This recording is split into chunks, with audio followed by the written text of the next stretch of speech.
10 દિવસ થવા આવ્યા, અહીંયા સરપંચ પોતે નાલાયક વેડા કરે છે અને અહીંયા જોવા પણ નથી આવ્યા કે પીડિતના ઘરે શું બીના બની છે, કેવી તકલીફ છે. તો સરપંચ પર પૂરેપૂરી એક્શન લેવામાં આવે. બીજો મુદ્દો મારો એ રહેશે કે એસસી સમાજમાં જે બંધારણના નિયમ પ્રમાણે એસસી સમાજની સીટ ઉપર રમણભાઈ વોરા આવ્યો છે. રમણભાઈ વોરા, તમારી બુદ્ધિમતી મારી ગઈ છે, તમને બુદ્ધિ નથી પોકતી. તમે એક સમાજમાંથી આવો છો, આપણા સમાજમાંથી. આજે સમાજમાં કોઈ નાનો મોટો પ્રશ્ન હોય તો હું તમારા સામે વિરોધ ના કરી શકું, ના બોલી શકું, પણ આજે આ દલિત પરિવારના યુવકને નગ્ન કરીને ગામમાં ફેરવવામાં આવ્યો. આ નાની મોટી ઘટના નથી, આ ઘટના સહી લેવાય એમ નથી. દલિત પરિવાર કે આખો સમાજ આ ઘટના ઉપર ફૂલ આક્રોશ છે.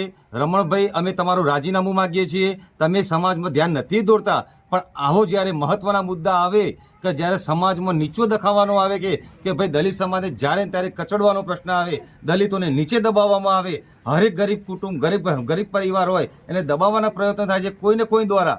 તો રમણભાઈ, તમે અહીંના સાંસદ, તમે અહીંના ધારાસભ્ય છો, તમારી પહેલી મોટામાં મોટી ફરજ બને છે તમે કાયદાકીય ધ્યાન દોરો. પીડિત પરિવારના ઘરે તમારે મુલાકાત કરવી જોઈએ. આ તમે નથી કર્યું તો તમે રાજીનામું આપો, એવો અમારો પૂરેપૂરો અને મારા આખું સંગઠન, ગામની વસ્તી, અહીંયા પીડિત પરિવારનો આખું ફેમિલી, અમારો એક જ મેન ઉદ્દેશ્ય કે તમે રાજીનામું આપો.